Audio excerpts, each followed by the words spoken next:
Lower third. A graphic commonly displayed near the bottom of the frame is a lower third.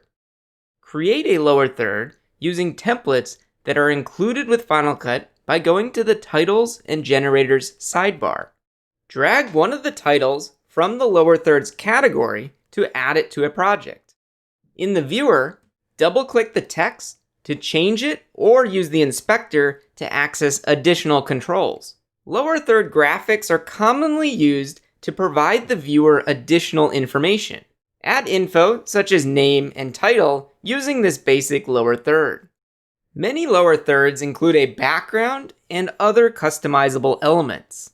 Some lower thirds, like date/time, automatically pull data to populate text. Create a more complex lower third by adding an image, such as a logo or headshot, or even a video to a drop zone. As you may have noticed, despite the name, a lower third graphic can appear in various areas of the frame. Final Cut Pro does include some lower third templates, and there are many plugins available that add additional templates. With Apple's Motion app installed, right-click on a title and select Open a copy in Motion to customize it further, or use Motion to create new lower third templates. To summarize, a lower third is a category of graphic that displays in the lower or upper portion and may span the entire length of the frame.